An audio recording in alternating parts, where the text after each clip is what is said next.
compliment. Yeah. You know, I try my best to do that on a daily basis. Right. If I see something I like, I'm going to tell you, you know, how nice you look. We got to do better about that because just like it brightened your day to hear that from whoever said it to you, you never know how you may make somebody's day.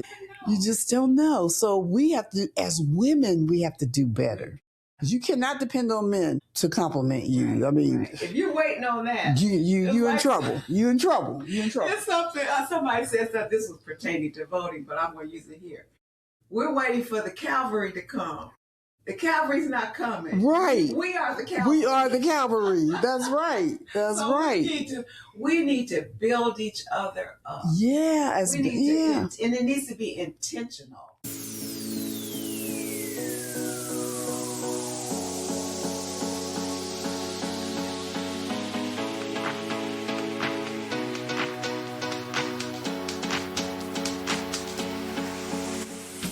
Welcome to Get Real with Alexis Jones. On this podcast, we'll dive into real relationships with real people guided by the wisdom and perspective of some of the most seasoned voices in our community, our beloved seniors. Each week, we'll unpack the joys, challenges, and lessons learned about love, family, friendship, and everything in between. This is a space for heartfelt conversations, eye-opening truths, and powerful stories that will inspire and challenge the way you think about relationships. We're keeping it honest, unfiltered, and deeply meaningful. So settle in and let's get ready to get real. Let's jump in.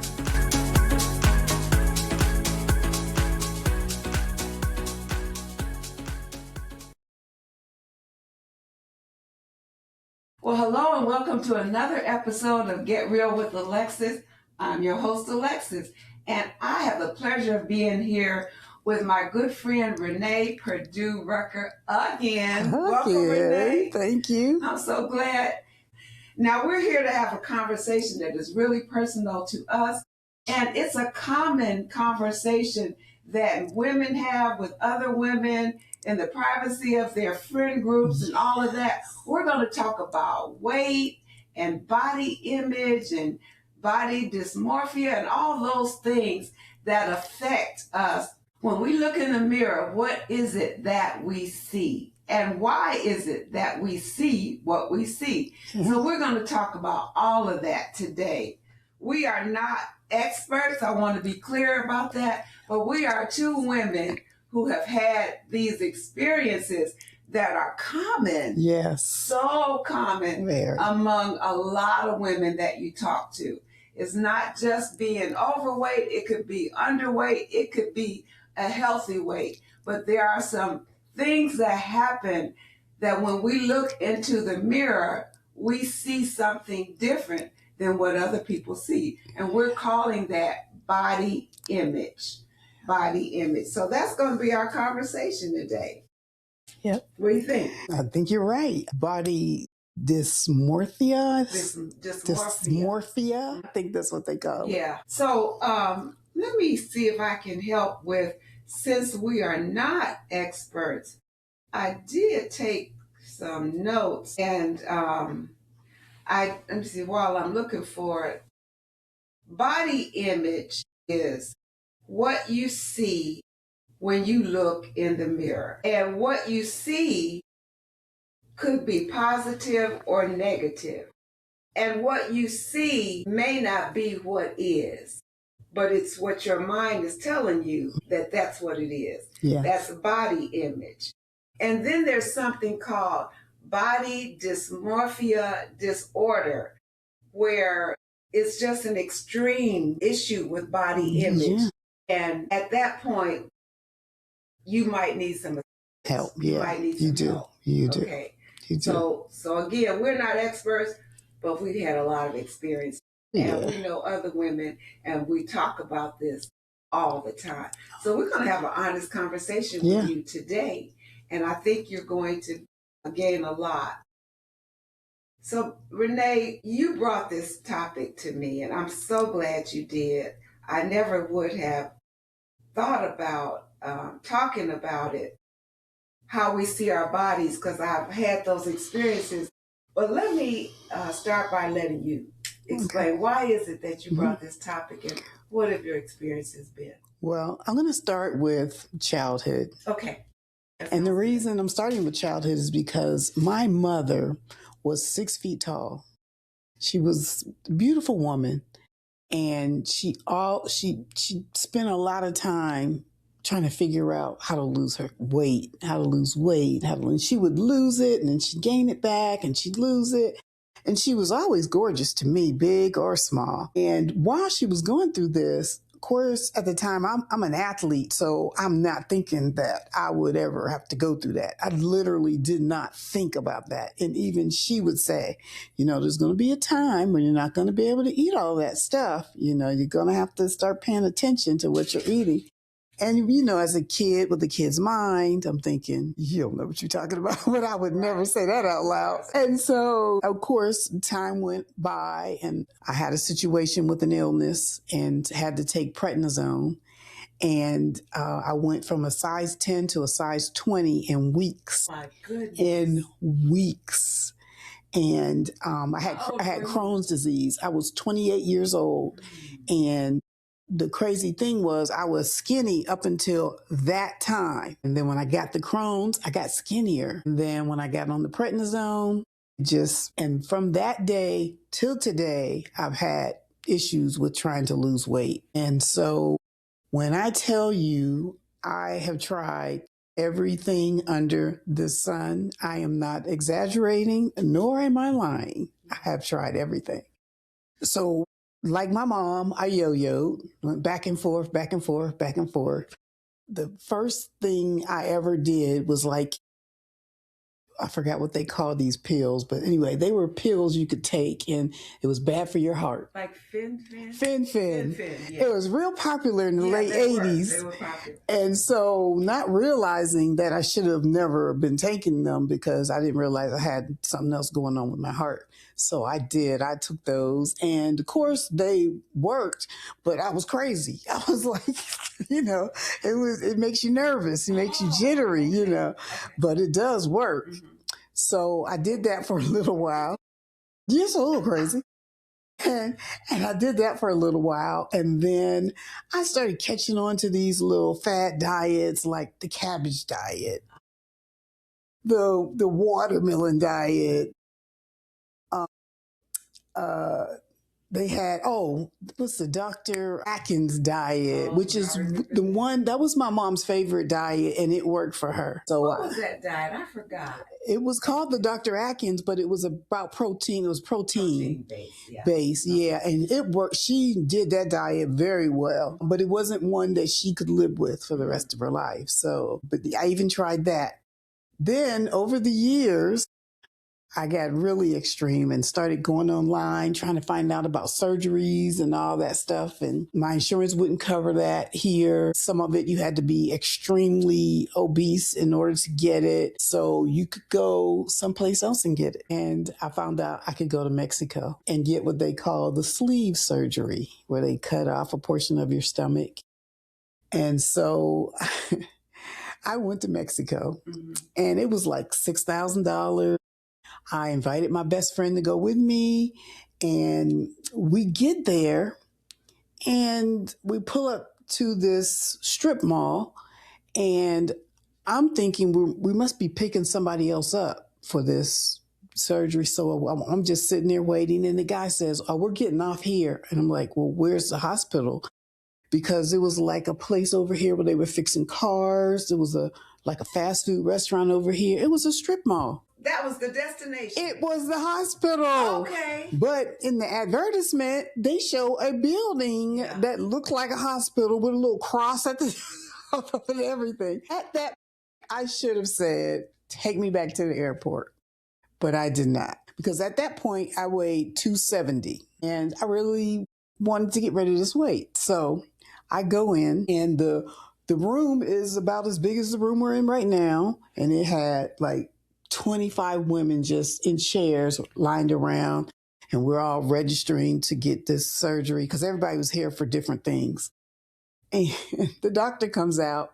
He speaks no English, but he smiles a lot and he shakes everybody's hand. And I'm thinking, what in the world was I thinking? And so I go ahead with the surgery. At first, they could not. Yes, the people that picked us up, and I think one of the ladies at the desk, and then the nurses spoke a little English. But before they started the surgery, my blood pressure was super high, so they couldn't get my blood pressure down. So they gave me something to put under my tongue, whatever, and they got it down. They did the surgery. The next morning, I could not swallow my spit. I couldn't swallow.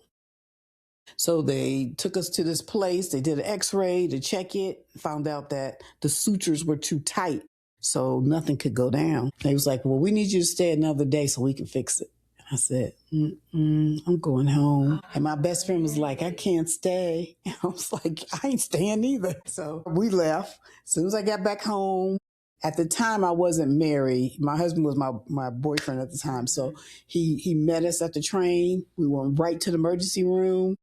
And then when we got in there, people at the hospital could not believe that I went to Mexico to have the surgery. They were like in total disbelief. But I'm thinking, people go to other countries all the time and have surgeries. Why is this such a surprise? And so somebody else would come in and say, now, where did you go? And I think it was something funny to them.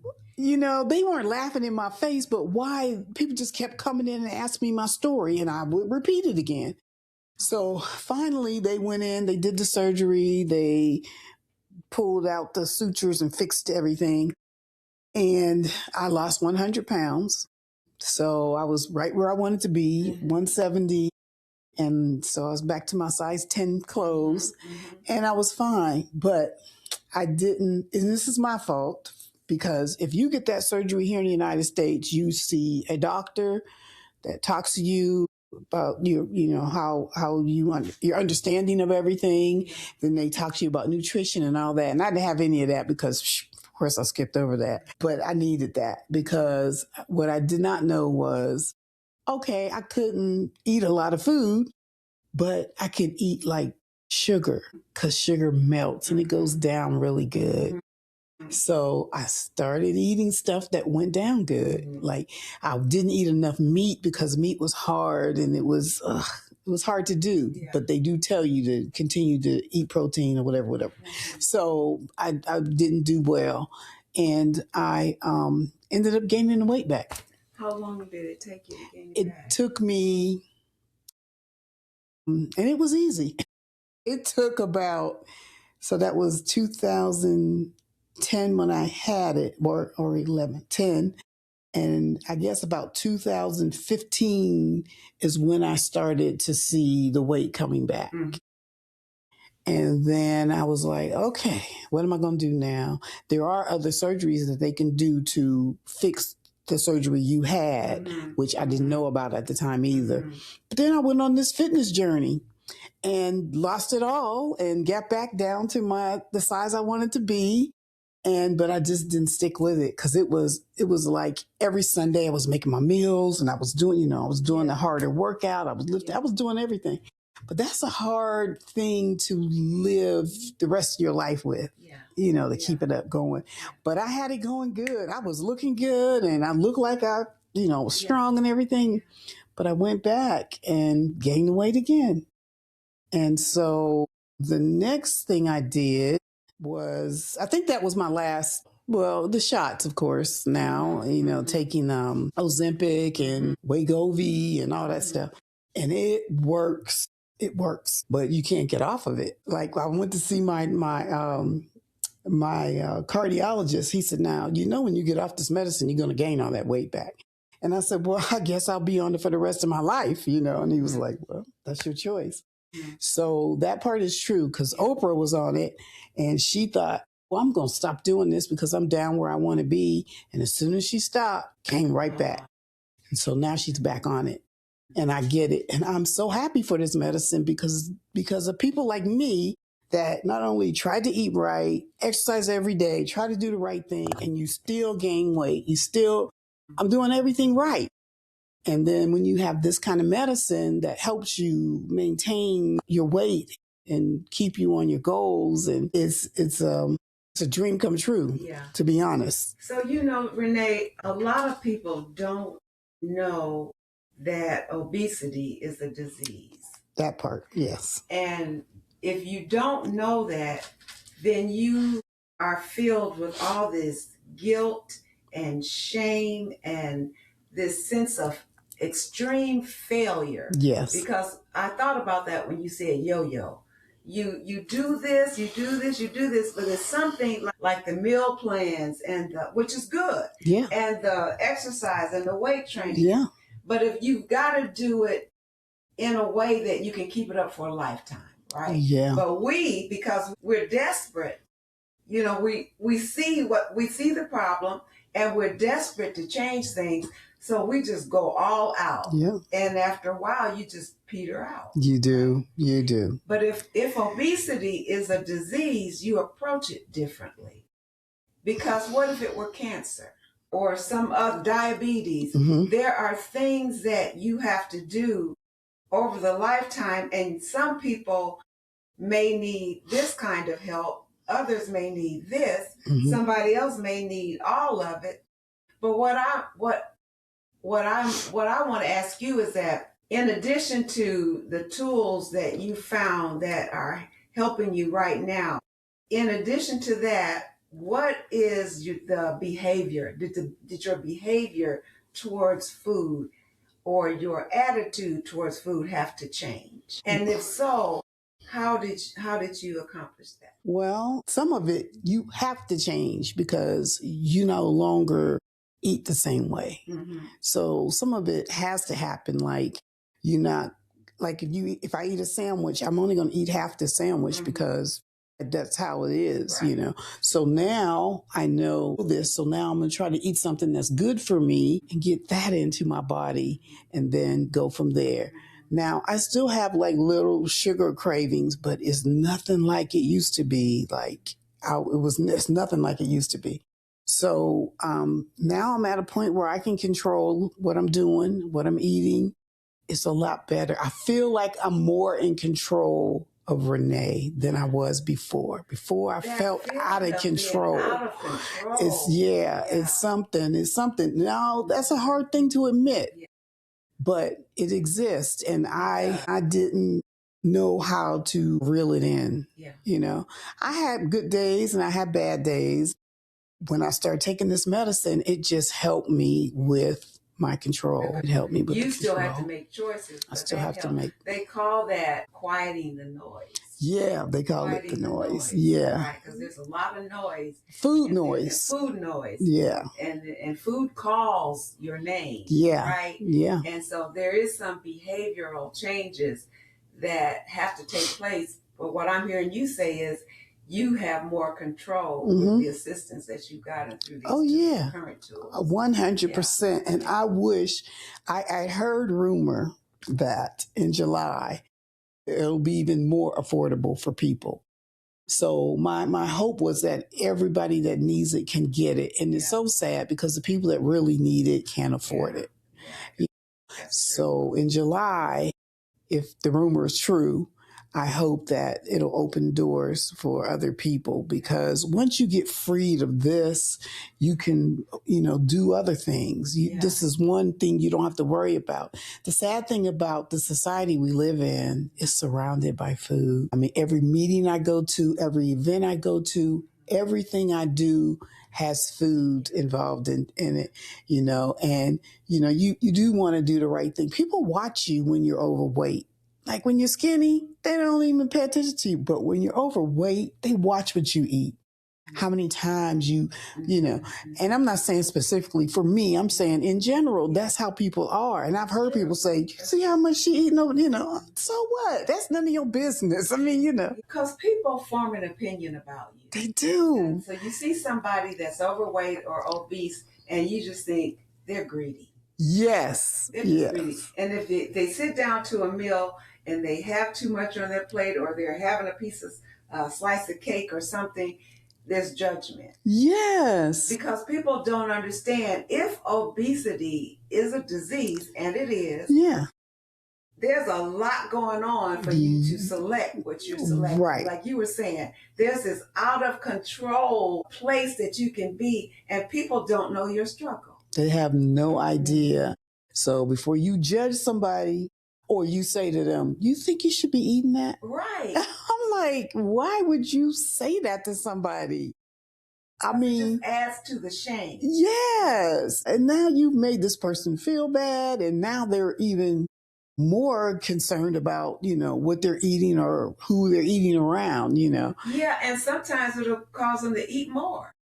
Because there's an emotional component. Right? Yes. And I know, audience, we can all relate to that there are some times when we're going through emotional things, and to bring we call it comfort food.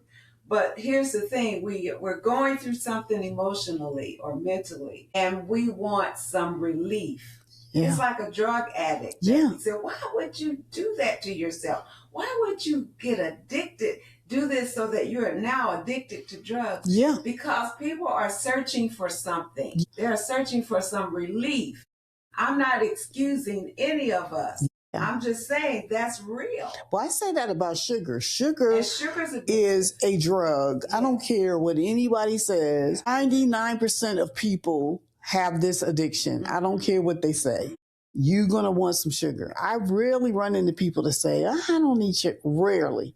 Most people have that same urge to eat that sugar. And it's hard to get off of, It is, like you said, it's a drug. And this whole thing is a sickness. And the sooner we realize this, and the sooner we all get help for it, the better off we'll be. So in this journey, let's talk about the mirror. Yeah.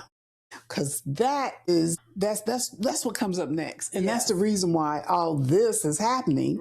Because you look in the mirror and you see this fat person, even when you're not fat. Yeah. It's like, I still look the same, but you don't. But in your eyes, you look the same. Like when what can happen? I want you to get back. Don't lose that thought. So what can happen, audience, is that you can lose the weight. Like Renee is telling her story about losing 100 pounds. But if she lost 100 pounds, she's wearing a size 10 again. But when she looks in the mirror, she doesn't see a woman in a size 10. She doesn't see that. Why is that?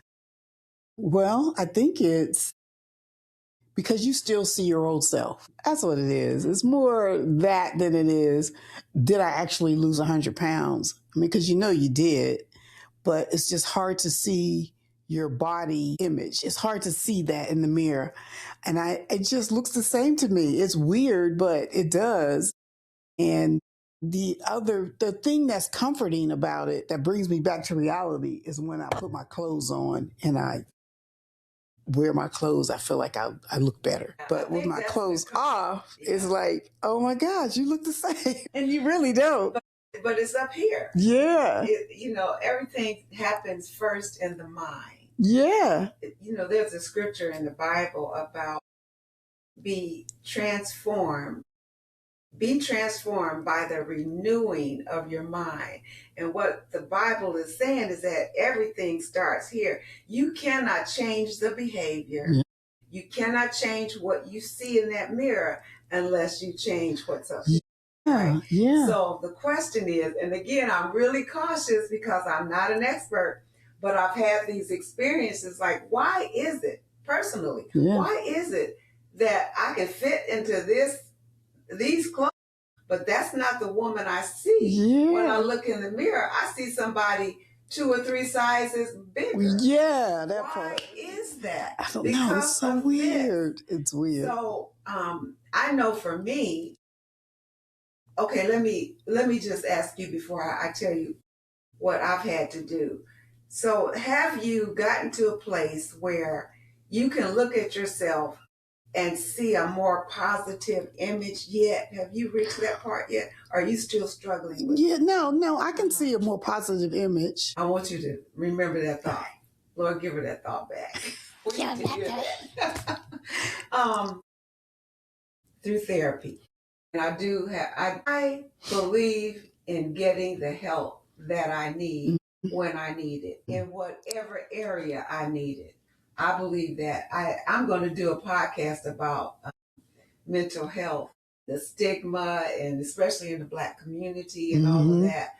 But I have no shame in my game. I will get the help that I need. So one of the things I had to get therapy for was around this whole issue of weight because of what I thought about myself, again up here, reflected in the mirror.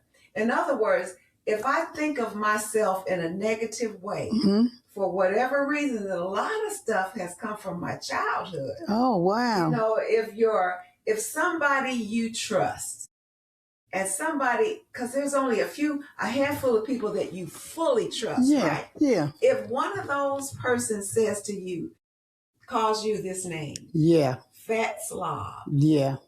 I don't really share this often, and I used to never share it because it was too painful. Somebody that meant the world to me when I was maybe an adolescent called me a fat slob. Well, I grew up, and when I saw me in the mirror, I saw Alexis, the fat slob. You see, this is what I'm trying to get you all to understand, that a lot of the trauma that we have had to endure has affected how we see ourselves. Yeah. Right? So I could get down to a size 6, but if I'm not doing anything up here, I'm going to see Alexis, the fat slob. Yeah. Right? Yeah. So what's the answer? Well, because of my therapy, I've had to learn to start to overcome those negative, harmful, degrading, horrific statements by looking in the mirror, and I see what I've always seen that I don't like, and I have to find something that I like about myself. Yeah. It might be, oh, Alexis, you have really nice hands. Maybe that's as far as I could get that day. Right. I like your hands. You know, you have a nice nail bed. You got to find something that, because you see this image and all of it is wrong. My hair is wrong. My skin is wrong. I don't like this. This is too big. This is too little. I don't like this. And I have to find something, start to find something, and inch by inch, that I like about myself. And even if I don't like it, I have to accept it. Yeah. Yeah. Now, I don't like that I'm this, but I accept that. And I'm still an incredible person. Yeah. Now you have to say that. Yeah. Why? Because you got to overcome all those negative messages that have just been embedded in your brains and in your whole being. Your body hears what you say. Yeah.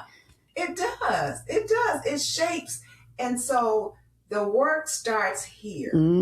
So even with the tools that you've found, and a lot of us have found, we have to change our thinking. As the Bible calls it, we have to renew our minds. We have to think differently. And that requires work. It does. That 5'9".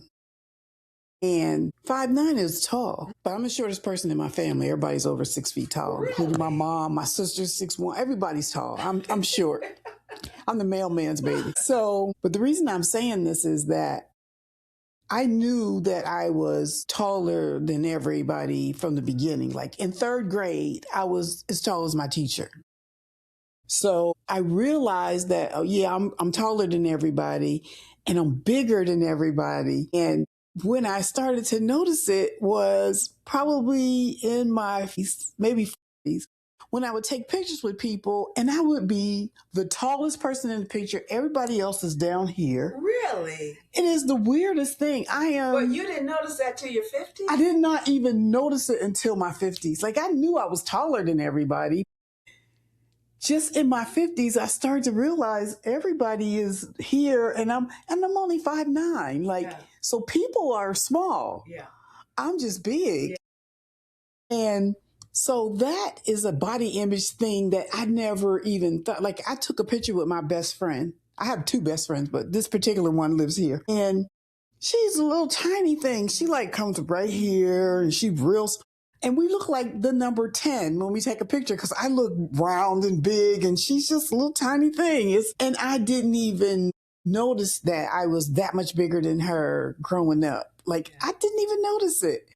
And like I said, once I got to like maybe my early 50s is when I realized I am big. I remember people saying, oh, that's a big girl. And I hated that because to me that says I was a fat girl or something. But I was never fat. I was just tall.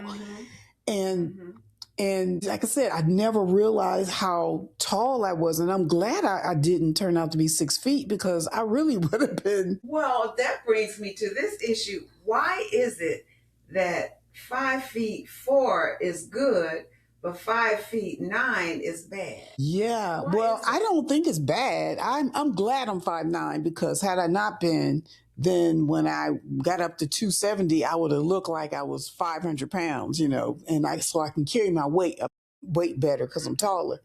So I don't think it's bad. I just think I just didn't realize. Okay.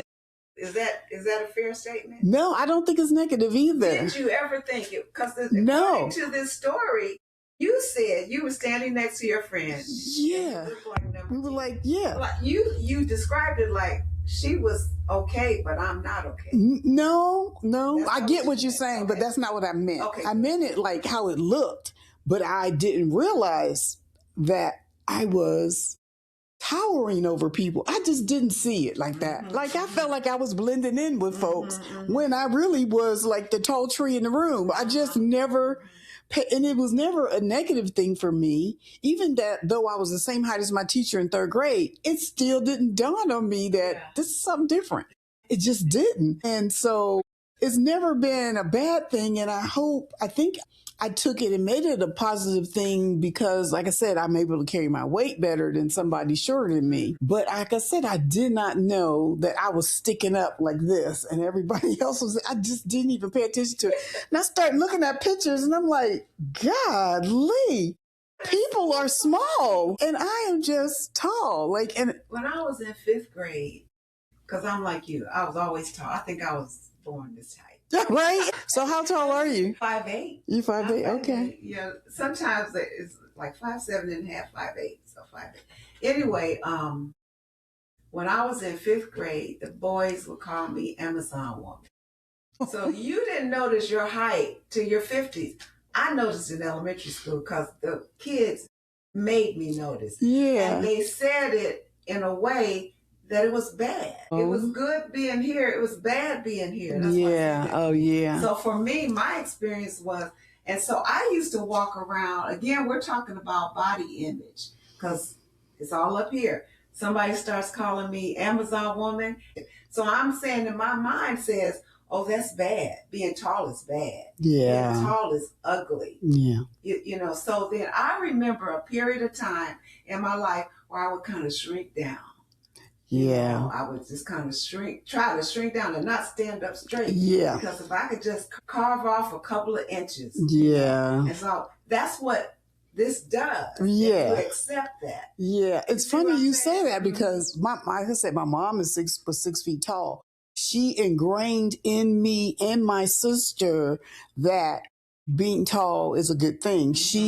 You walk straight. You hold your head up. Yeah. You're poised. Yeah. That was her thing. Like that was her thing. It was so bad that I was playing basketball and she was watching me and she was telling me to stand up straight. And I said, I can't stand up straight when I'm dribbling the ball. I mean, it's just not possible. That's how she was like, because she was about the ladylike and how you look and stand up straight. And she was, and my best friend at the time, what she would tell her, stand up straight, hold your back. Because, my friend would sit up like my mom's. No, you sit up straight. So I guess I'm sure she got tired of hearing that. But she mentioned it to me not long ago. My best friend, she said, yeah, I remember your mom kept telling me, stand up straight, hold your back up, don't hunch over. I wonder if it was that generation. My mom did the same thing. Yeah. Unlike you, I'm sorry to say, the voices of those kids in my classroom were stronger than my mom's. Yeah. She told me, stand up straight. Yeah. Posture and all that. Yeah. And she was tall too, my mom. But those kids got to me. And it took me years to overcome that. Wow. The other thing that we have to remember is that there are people who are short who wish they were tall. Yeah. They wish they had this height. Yeah. I did notice that short women like tall men, though. Like, you can't have all of the tall men. I wonder, why is it? Why is it that really tall men, which we like, end up with these? Look, you got your choice. You walked over to me, and we're here, and then you went down there. We want a tall man, too. Right. So I even say that to my short friends back in the day, like, you know what? You can't have the tall men. I mean, they're like not even at their shoulders. But I will say I dated some short guys, and they were wonderful. You know, eventually I grew up to understand it doesn't matter how tall you are. What matters is what's in your heart. Yeah, it's the inside. It's the inside. But I don't know if I mean, I know that they're good short men. Yeah. But I still want somebody at least my height. Yeah. I used to say I want a man that can pick me up. Yeah. See. Now, but if you little and you can pick me up, I'm okay with that. So if something happens, you can pick me up. We good, baby. We are good. So let me. I found this definition I want to share with our listening audience. What is body image? Body image is how you see yourself when you look in the mirror or picture yourself in your mind. It encompasses your physical perception, your thoughts, your beliefs, and feelings about your shape, size, and appearance. Perception is the key word here.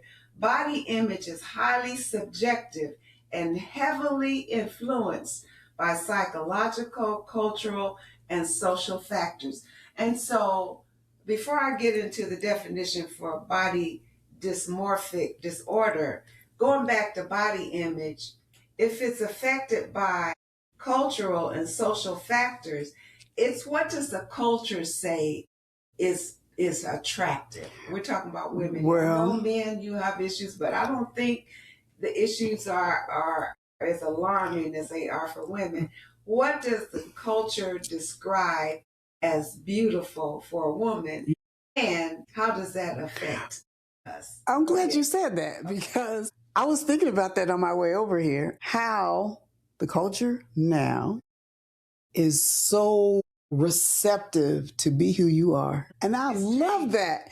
But it's shocking to us because we grew up in a place where you're going to wear a girdle, you're going to wear something to keep, pull all this in, and you're going to have on a good bra, and you're going to, be ladylike. You're going to, and you see people now with dresses on and rolls are showing, dents in their butt and their legs, and they have no problem with it. And I love it because back in the day, we wouldn't have been able to come out like that. Okay, you would have been shamed. You would have been shamed. But now you can do it, and it is accepted. I'm telling you, we are the only ones that are offended by it. Like nowadays, they don't wear bras or drawers, but that's on them. That's on them. I hope I never, try to go that route. But I feel like the people now, the kids now, they're okay with body image. They don't worry about the things that we worried about or that we worry about now. That's true, but okay, I'm probably old-fashioned because, I'm old. No, I am too. But the part that I'm glad about is that they overall seem to have a more accepting and appreciative attitude towards who they are and how they look. Yeah. Right? But there's a but there. There's a big but there. And that's the other thing. I don't want to discount all that I just said. However, I do think that there's still a such thing as this kind of how you handle, if you're overweight, for example, wear clothing that complements your figure. Don't be ashamed of who you are. Of course, that's the part that I'm glad about. But I don't, if we've gone to the extreme that,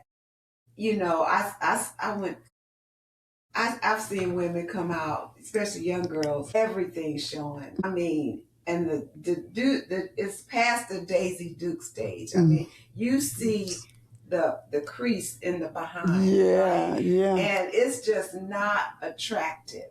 So you can. Well, you not to cannot, you. Well, okay. Not to you. It is not attractive to me, but honestly, I cannot. My mind cannot. Now, if you're at home and that's who you are, that's how you're built, and that's your size, when you look in the mirror, you should love that person that's reflected. You should love, because first of all, you can improve. Here's what I needed to say earlier. If you want to change something about how you look, the first step is accepting what is. You can't be ashamed or take a baseball bat to wherever you are right now. Oh, you just this and you just fat and you just overweight and the scale and blah, blah, blah. You can't, that won't help you change. Again, up here, you've got to see the beautiful person that God created. Mm-hmm. You've got to see that. But I still believe you should always come out with putting your best foot forward, your best self. And for me, the best self is, the clothing that complements you. Just because I have all this doesn't mean the world has to see all that, right? And so that's how I feel about that. I'm not judging anybody. Yeah. Well, maybe I am. Maybe if I'm honest with myself, because I've seen this and I'm like, I don't judge it in a way that says, you just done it. What is she? I don't do that. Yeah. I think the old me did that. Mm-hmm. But now I'll see it and I thought, that's a beautiful girl. I just wish she would do this. That's my honest feelings about that. Yeah, but I think that when you look at the way things are now, remember when you were a teenager and you were wearing some stuff that your parents or your peers or anyone would look at it and be like, girl, now I know you're not going to wear that little short dress. But to you, it wasn't that short. It was cute. You liked it. It was the fashion. But to the older people, they're like, you went crazy. You can't do that. You can't wear that, And to them, they felt about you then the way we feel about the kids now. Not exactly, though. And here's my little bit of a caveat about that. So my mom is exactly as you're describing. The skirt was short. She didn't care how I looked in it. It's too short. What I'm suggesting is if there's things about our bodies that are different. Some people have these beautiful legs and they can wear a short skirt and mm-hmm. It's just like, wow. Mm-hmm. But some people, you have other parts of your body that are more that are your strengths, whether it's your bust line mm-hmm. or your shoulders mm-hmm. or your waistline. Mm-hmm. I'm saying accentuate that. Yeah. That's what I'm saying. And I totally agree with you when you make the statement. Because don't you but what I'm saying is your clothes accordingly. Oh, you yeah. Accentuate your strengths. Yeah. But I agree with what you're saying about dressing appropriate and all that. But appropriate to you is different from appropriate to them. To them, they feel like this is appropriate. I'm good. I paid a lot of money for this. I feel like I look good in it. I'm appropriate. So I think it's just a difference of opinion when it comes to what's happening now. I totally get what you're saying. Believe me. In their mind, this is okay. Just like listening to rap music nowadays. I mean, in the 70s, when they played music, they bleeped out hell. I mean, they bleeped out simple cuss words. Now you can say anything, But is that okay? It's not okay with us, maybe, but would it be okay for your teenager to listen to that music? You can listen to that because that's what you all do. And I'm not sure that I would want that for my child. And so that's what I'm saying. I'm looking at it from that perspective. Yeah. I'm not looking at it in this broad way like these young people, they're going to hell in there. I'm saying, when I see other women, especially younger women and girls, I want them to be their best selves. Yeah. And so I believe, and I think I'm kind of on track, I believe that according to what's up here, the culture can tell you it's okay for, you can be 300 pounds and let all that hang out and, go to church, which I've seen. And I'm saying, because you've been told, the culture has said, you can do this, it's okay, don't let anybody tell you different. And I'm saying, you're a lady, and there's a more appropriate way of looking at it, not to degrade you for your body or what you think, but compliment what God has given you. And if you don't like where you are, accept yourself and then start to make the necessary changes. Because in my heart, Renee, honestly, I just really want them, I'm talking about women and young ladies and even seniors, to be their best selves and look in a way that they can take pride. See, culture can define us in negative ways. Yeah, one extreme and then the other. Because it's almost body shaming to say to them, "I want you to be your best self," but I am my best self. This is what I like. I don't think that's body shaming, but I agree with what you just said. Yeah, they think that they will feel that way because to them. I thought that when I look in the mirror and saw a woman that was 3 sizes bigger than what she was, should I accept that? You see what I'm saying? I'm saying that look at yourself, look at yourself and ask yourself, is this really how I want to represent me? Right? And of course the answer in many cases is going to be yes. Yeah. But I think as a parent or a mentor or somebody that just cares, we have a responsibility to help younger people see that there's a better way for you to represent yourself without anybody shaming you or degrading. That's all I'm saying, because, the Bible says that the older women should teach the younger women. Yeah. There's some things that you're a lady. I've never seen you. You walk into that center and you carry yourself in a certain way. You have makeup on. Your hair is always on point. What you have on, you always present yourself as a lady. I am saying, I think we should be doing that for other young ladies. What does it, and not shaming them, but what does that look like? What can that look like for you? Yeah. So I think the thing with that is, because a lot of what I do and what I believe and how I dress and how I move is because of my mother. Oh, excuse me. Do you think she was wrong? No, I don't think she was wrong. It was hard for me because I thought, like the kids now, I thought I was okay. But she was like, no, I need you to be a lady. Even though you're doing these sports, doesn't mean you have to act like a boy if you want to play like a boy. And so I got that from her. But in my mind, I'm like, why are you bothering me? I'm trying to do this the best way I can. But she was right. And so she instilled certain things in me to be a lady, stand up straight, put this. My mom put makeup on me. I didn't ask to put on makeup. Most girls sneaking around putting on makeup. My mom pulled me in the bathroom my sophomore year in high school, and she said, "You can put this on." She put eyeliner on me and she put lipstick on me. That was the first things that I ever wore. And I was like, oh, that look kind of cute, right? So from that point on, I wore that. And then eventually I got into more makeup and other stuff. But she had to force me because I just was not having it. Didn't want to do that, but I get it. And I'm saying that without shaming them, how can we influence? Well, a lot of it has to do with upbringing. With their parents. If you go back and look at some of their parents, they dress the same way, probably. Yes. So it's going to be hard to reach them when they say, well, my mama didn't say nothing about it, so why are you saying something about it? Well, you know what I'm saying? I was an administrator in the high school, and I did get that sometimes because there was a dress code, right? And so during this time, and I retired in 2012, but I was at the high school in 2005, so that was a long time ago, 20 years ago. And they couldn't have their belly button showing, right? Because how girls like to wear these crop tops.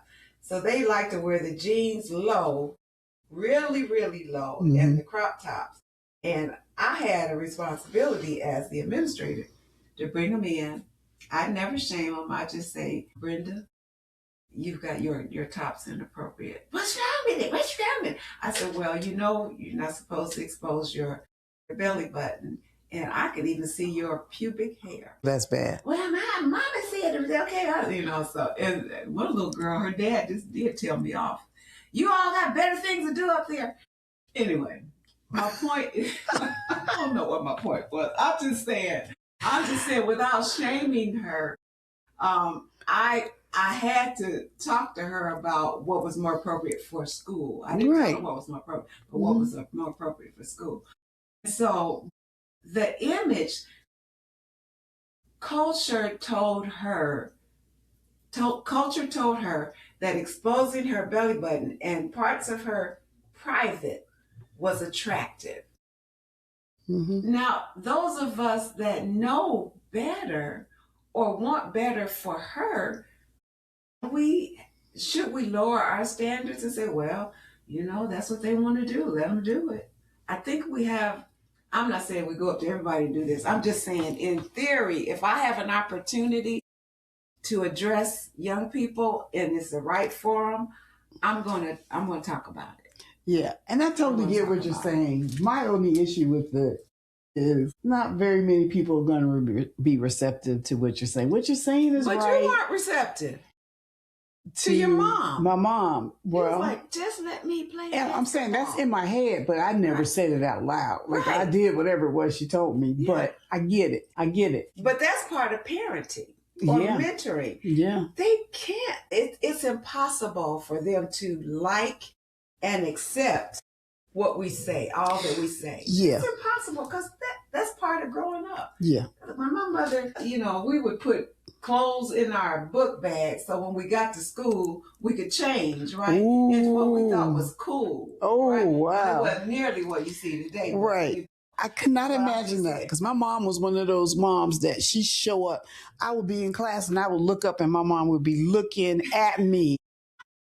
There's no way I could have been that girl and changed my clothes. Even my brothers would say, you know, they would be in class and my mom would just walk in there because my mom knew everybody. She knew all the everybody, so they didn't bother her. So I would have been in the class with something totally different, and because my mom had to see us before we left the house. Right. Let me see what you got on. Right. You know, we show what we got on and go on, but we wouldn't have got away with that. I'm suggesting that we need a little bit more of that. I think that parents, a lot of parents and a lot of us as older women, we back off because that's what they want to wear. That's what they want to wear. Mm-hmm. And I'm suggesting that maybe we shouldn't be so willing to back off just because there's going to be some resistance. Anyway, let me share this definition of dysmorphia before we run out of time. We talked about body image and how everything starts in your mind, your thoughts.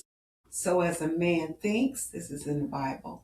So as a man thinks, so is he, right? Yeah. If you see a negative person, if up here is negative, that's what you're going to see in the mirror. So you can't change the mirror. You got to change here. So that's body image. Body dysmorphia. There's a disorder called body dysmorphic disorder. So health condition where a person spends a lot of time worrying about flaws in their appearance. They're worried about it. They're obsessed about it. These flaws are often unnoticeable to others. Oh, my wrists are just so small. They look deformed. And nobody else is noticing that but you, right? These flaws are often unnoticeable to others. People of any age can have body dysmorphic disorder, but it's most common in teenagers and young adults. And of course, we know that just because we used to be there. Mm-hmm.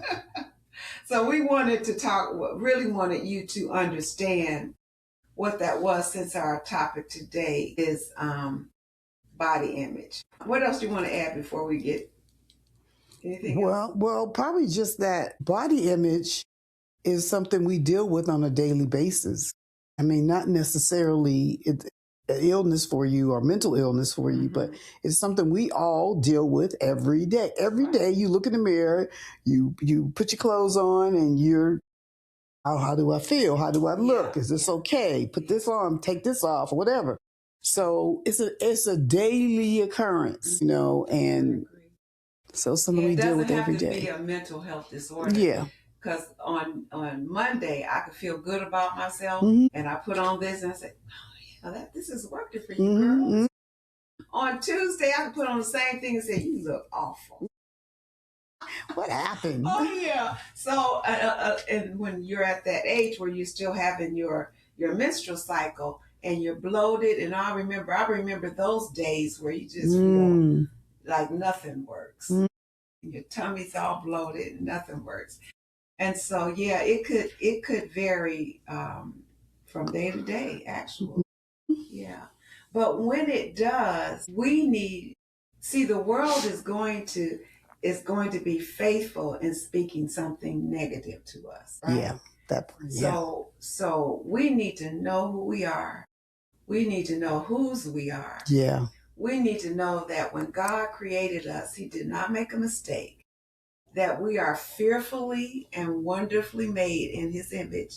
And I don't care who calls you a name, that is not what God calls you. And He is telling you the truth. So if we are going to overcome these negative thoughts that we have about ourselves, we have to, first of all, remember who we are and remind ourselves and each other. It's really wonderful when somebody says to me, Alexis, you really look nice today. Yeah. I don't just take that as a compliment. I absorb it. Right. I mean, I need it. I need you to help because I'm already saying this about myself that's negative. Or that person over there is thinking that about me or saying that. I need somebody to help me counteract that. So you look nice today. Okay, thank you. Yeah. You just helped me. Not just what I heard, but what I Everybody has to get better at that, though, because I've been a lot of places where I saw people looking at me. I mean, looking at me like that. And so this is what I do. Hi, how you doing? Oh, I'm fine. I was just noticing. I like whatever they'll say, give me a compliment. But prior to that, they're just looking at me. And I'm like, first of all, it's rude. It is. Second of all, just tell people, give them a compliment. Yeah. I try my best to do that on a daily basis. If I see something I like, I'm going to tell you, how nice you look. We got to do better about that because just like it brightened your day to hear that from whoever said it to you, you never know how you may make somebody's day. You just don't know. So we have to, as women, we have to do better. You cannot depend on men to compliment you. I mean, if you're waiting on that, you're in trouble. You're in trouble. It's something. Somebody says that this was pertaining to voting, but I'm going to use it here. We're waiting for the cavalry to come. The cavalry's not coming. Right. We are the cavalry. We are the cavalry. That's right. That's right. We need to build each other up. Yeah. And it needs to be intentional. Yeah. You never know what anybody else is going through. You just don't know. Even the smile that says, hey, it's good to see you today. Yeah. It's good to see me today. Yes. Somebody is glad to see me. Yeah, you see me. Yeah. You see me. Yeah. All right, before we close, let me ask you, what's your preference, salt or sugar? What would you say? Ooh. I would hate to have to pick, but I would probably go with sugar. Yeah, okay. For me, salt. Really? Calls my name. Ah. You can have the best piece of cake or whatever the sweet is, and a bag of something that's salty. I'm going to gravitate to it. Wow. So I'm the salty first and then the sweet. You want the sweet? Now, sweet and salty together is good. Yes, that part. So what's your go-to food? What's calling your name? I like almonds, but I like them with salt. Yeah. I try to get them sometimes. Well, sea salt. I don't try that. Yeah. Hard. I do buy them sometimes unsalted. Okay. But most of the time I buy them lightly salted. Yeah. I won't go for the full blown. I'll salt. look at the grams of salt. Yeah. So I've gotten better, but I like salty almonds. I like these plantain chips you get at the farmer's market. They are so good. Really? Yes. Salted again. And then just when I'm craving just anything salted. But those are the two things. And chips, of course. I can't, if I buy chips, I have to buy them, be done with them, and I can't just stock them. I have tried that and thought I was going to be okay with it. And then I did a podcast. If you all have followed me, you saw the podcast. I held up the potato chip. I have failed. I thought I could house these. Right. I ate. I said, I'm just gonna get a few. Okay. Anyway, so I like salt crunchy. Okay. And that's a comment with the nuts and the chips. I like salty crunchy. I can bypass the sweet. I like sweets. Yeah. But they don't call my name like salty salt crunchy. And crunchy. Yeah. I like salt and crunchy too, but sugar. The cake.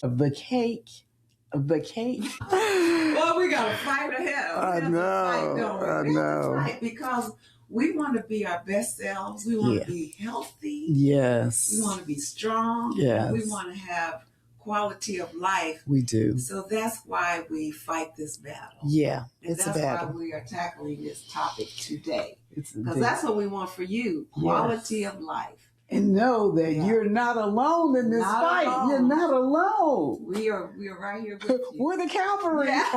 We are the cavalry. So thank you all so much for joining us today on Get Real with Alexis. This is my wonderful guest host, Renee Perdue Rucker. And we'll see you next time. Don't forget to subscribe. We need you to subscribe and share and even comment. What are you struggling with? I'll tell you what, in the comment, tell us what food calls your name. Let us know. All right, see you next time. Bye-bye.